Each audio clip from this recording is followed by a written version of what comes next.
Hello everyone, welcome to SMT Call. Today we are going to solve another LeetCode problem named average of labels in binary tree. So basically, if you have not read the model statement, you can pause the video right now and then we can begin. So what they are saying here that we will be given one tree. Here you can see this is our tree and we need to calculate the average sum according to the label wise. Okay, so you can consider this as label 0. So here we have only one node, so average sum will be obviously 3.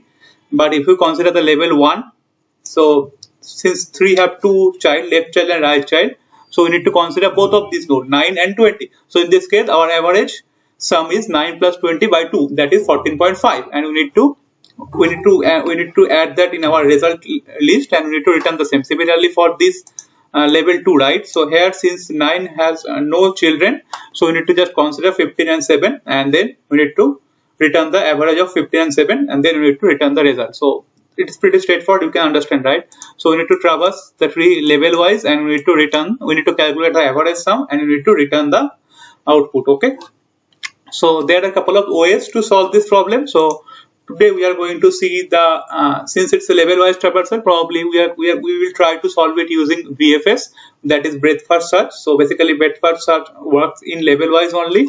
So what we are going to do here, so this is the tree, right? So we know that to solve any tree related problem using breadth first search, it requires some extra data structure or extra memory, right? So basically we are going to use one queue here.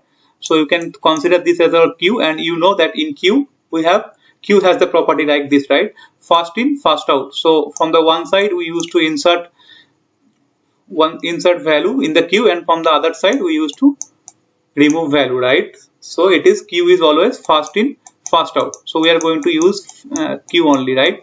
Okay, fine.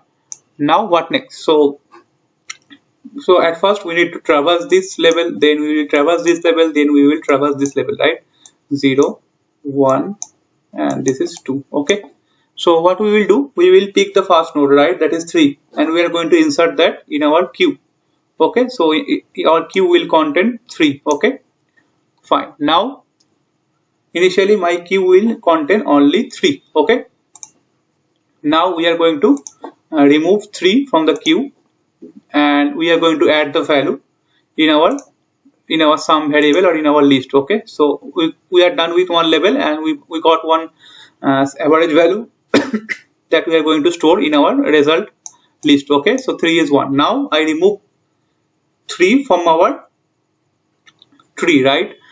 From our queue, sorry. So now I will check the left node and right node of 3. So I can see the left node of 3 is 9 and that is a not null, right? So we are going to insert that in our queue.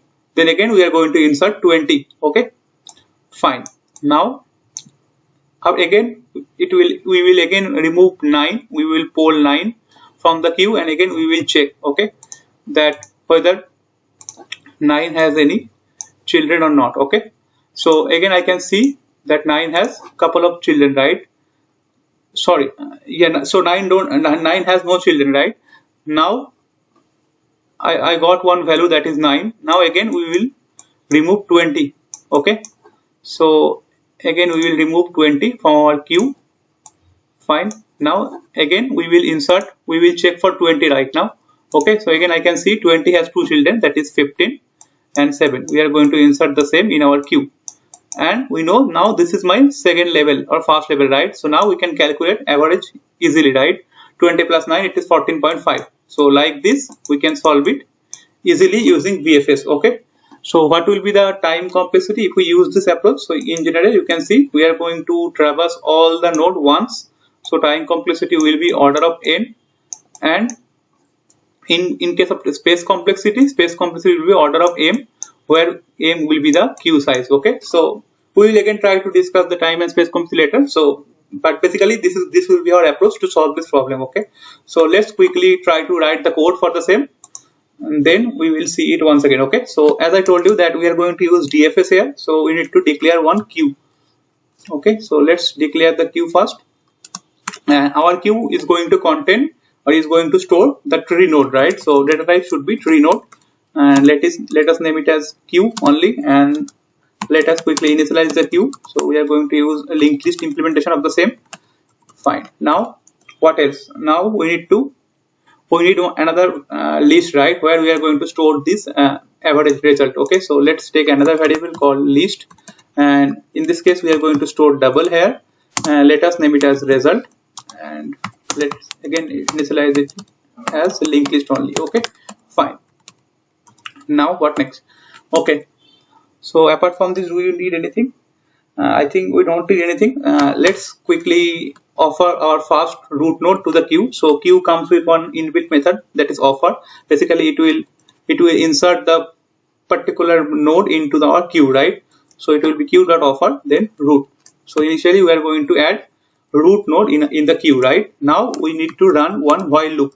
So this while loop will run till my queue is empty. So what that means? That means whenever my queue is empty, that means we visited all the nodes of the tree, right? So it will run till queue is empty. Okay, is not empty, right? So it should be queue is not empty. Okay, now we need to traverse it level wise, right? So just think like this. So suppose I have two more children here, right? So probably 5 and 4. Okay, so how it will look like? So suppose my queue is like this. So whenever I am done with my first level or 0 level, I am here. My queue contains 9 and 20, correct? And suppose I remove 9 and we need to insert its children, right? Like 5 and 7. So it like this 20, then 5 and 7. Okay. So after removing 9 and after inserting left and right child of the 9, our queue will look like this 25 and 7. But we need to identify, right? We need to identify, but these 5 and 7 are not in the same level. Okay. So to identify that, we before inserting its child, we are going to take the size. So this is my second level, right? So before removing before removing 9 from our queue, we are going to take this size. So at this moment my size was 2. So after removing it, size become 3. But we are not bothered about this 2, right? We will bother up to 20 only, right? So that we need one variable to take the size or take the total number of nodes in a particular level. So we are going to use one variable called size, and we will take the size at that moment of that queue. Okay, fine. Now we need another variable, that is sum variable, where we are going to keep tracking the sum. Okay, so let's take it as double only, since we need to return double. So let's name it as sum, and initially we can take 0 as a value of sum. Okay, fine. Now what next? Now I need to run one for loop, right? So let's run one for loop, and for loop will run for only one level, right? So it should run from int I equals to 0, I should be less than size, and I plus plus. Okay, so since we took this size variable, so that will make sure that this 9 and 20 will fall between a single level. We are not going to consider 15, 7 or other, right? So using this size variable, we are basically specifying the level of the queue, right? So now it's pretty straightforward, right? We need to remove that element from the queue. So let's take another variable called temp, and let's store the removed value, right? So we can use queue.peak method. So queue.poll method. So basically that will give us the first value that should be removed from the queue.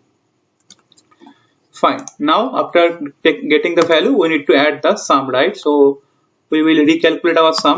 So sum should be equals to my existing value plus my current value, right? So it should be temp.val. Okay. So suppose initially it was 3, so we consider that value and we added that in the sum variable, right?